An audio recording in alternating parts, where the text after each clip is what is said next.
Hi, we're taking a couple of weeks off for the Christmas and New Year's holidays. Here is an Encore episode that many folks have found useful.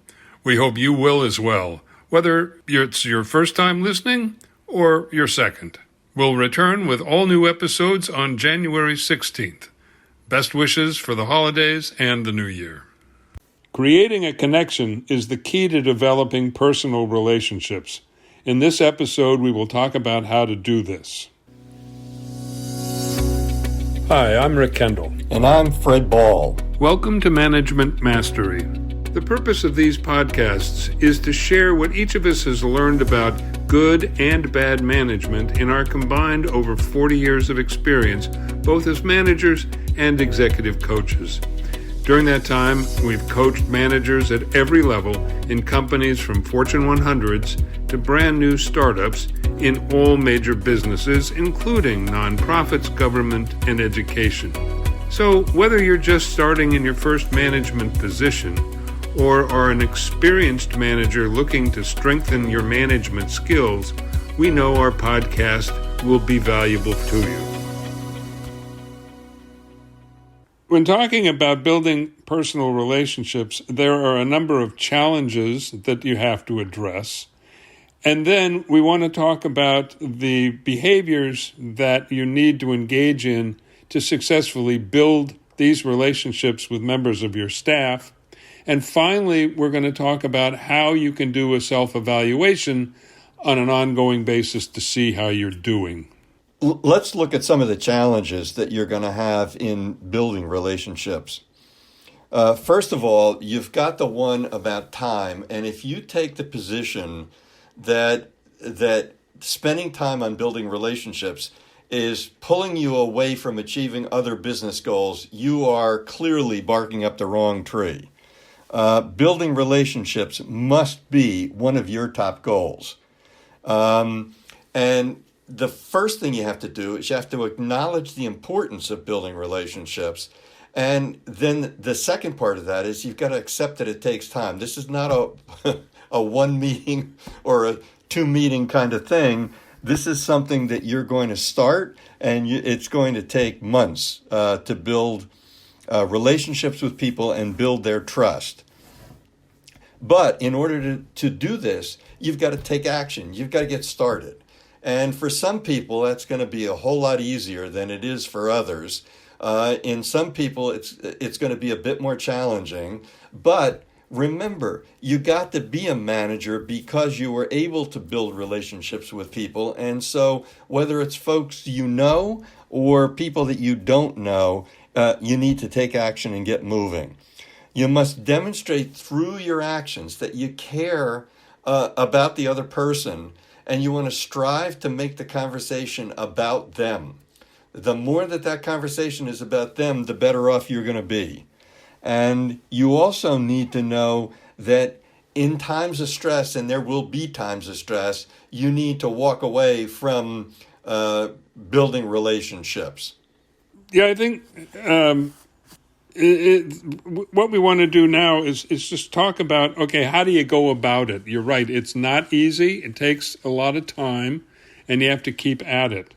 But the first thing you need to be clear about is to make a first impression. I mean, we know the expression first impressions last.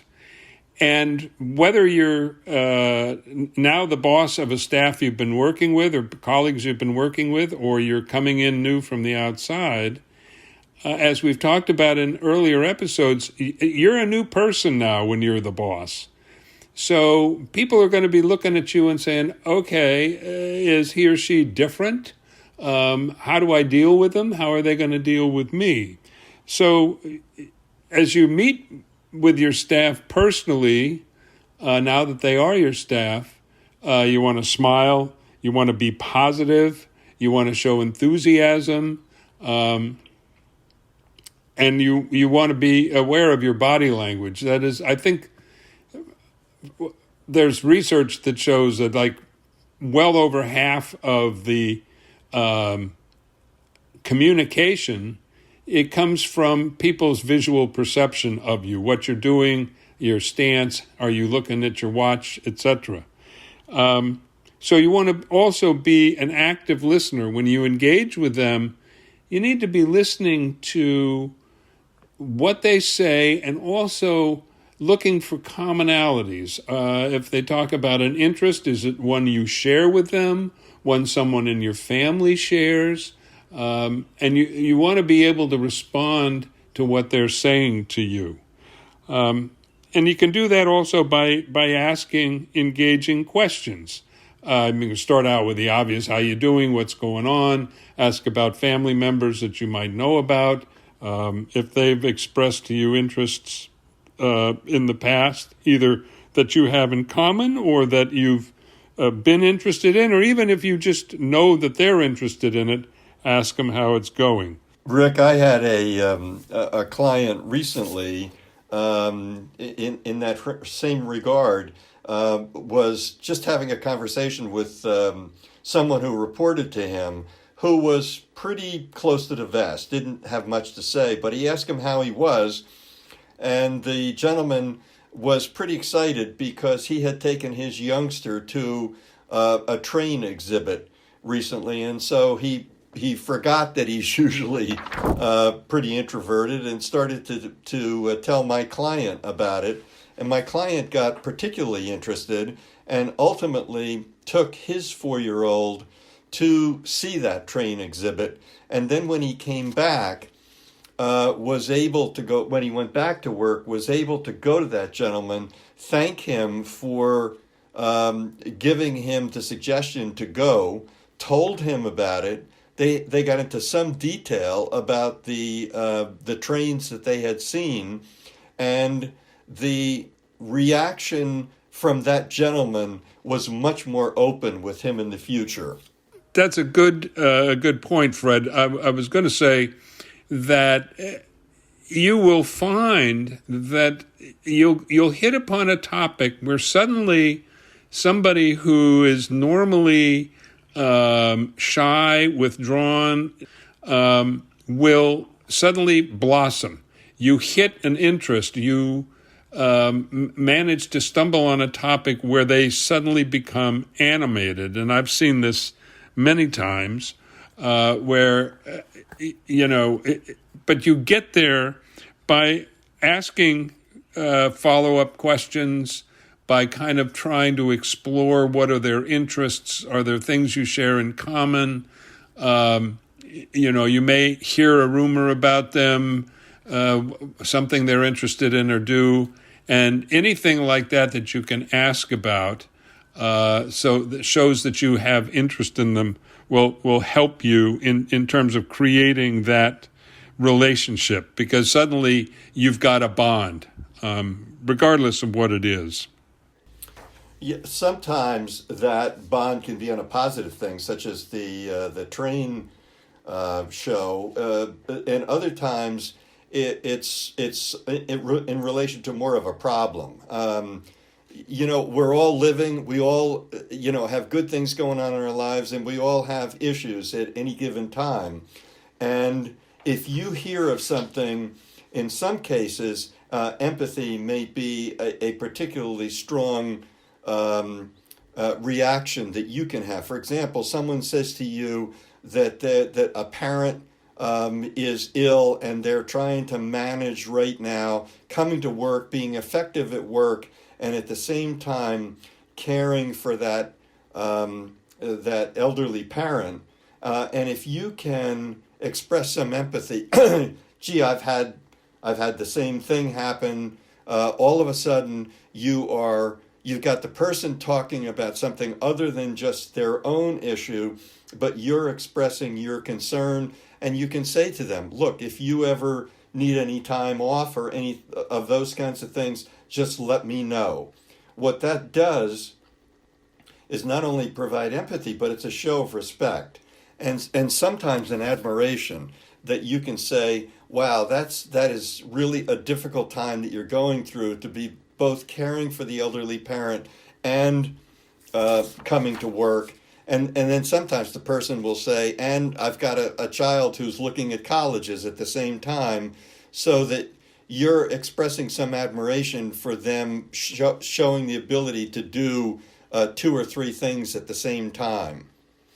The other thing you want to do is you want to look for the commonalities, as Rick said. I was recently at a situation where there was someone I knew, and she came up and said, "Gee, do you still have the big dogs? Because we've had a series of Newfoundlands, which is the big black dog that weighs about 160 pounds. And that led into a conversation that we had for probably 5 or 10 minutes. She was saying to me that she liked large dogs rather than small ones. She said, but yours was a sort of a humongous dog. And we had a great conversation about that. The other thing is shared experiences. There are other people who will be quite interested in telling you someplace that they've been or that they're interested in going in the future, and that gives you an opportunity once again to ask detailed questions. You're going to Europe. What countries are you going to in Europe? What activities do you want to do? Someone that I know recently went to a running of the bulls in Spain. So you never know where those kinds of conversations are going to lead. Right. And, just in general on this topic, I once heard a very sound piece of advice, which, like most people, I didn't take very well. But that is that the three most important things to any individual are their name, the names of their children, and the name of their spouse. And if you can get those down, then you always have a conversation opener. How's Sally? How are the boys? George and Michael, that sort of thing. And that, just remembering people's name, we've all heard that, but it is really, really true. And I've had experiences where I've met people who, the second time you meet them, regardless of what the situation the first time, the second time you meet them, they know your name. And that memory of that never leaves you. So that's a way to build a relationship and to keep it going, because you can always ask about the kids and the wife or the husband. Yeah, that's true. And then when you leave a meeting, in terms of your evaluation, you want to ask yourself, some questions. Did I speak personally with 1 to 2 people on my staff today? Very important if you can do that, to set a goal to do that. When you think about the particular meeting that you just came out of, did we make a connection? What kind of a connection did we make? Another question you want to ask is, what did I learn about the person today? As Rick said, if your memory is not strong for people's names, you may want to write the people's names down. What did I learn about them today? They were interested in photography, which I never knew about before. And you may want to just jot that down if, in fact, that is the kind of thing that will be helpful. Although, more than likely, these kinds of things will stick with you, because you have a conversation like that. Those things, especially if it's unusual, will tend to stick with you. And then the last thing you want to say to yourself, okay, as I evaluate myself in that meeting, what do I need to do more of, and what do I need to do less of? Those are the kinds of things that I would want to look at in terms of the evaluation. I would add to that, keep a record, and or you could do it in your head, but once a week, just sort of go through your staff mentally, or if you keep a list and do it, and have I spoken to everybody on a personal basis this week at least once? That way, because there are going to be people that are going to be real easy to talk to, and you'll engage with them all the time. You've got a lot of common interests.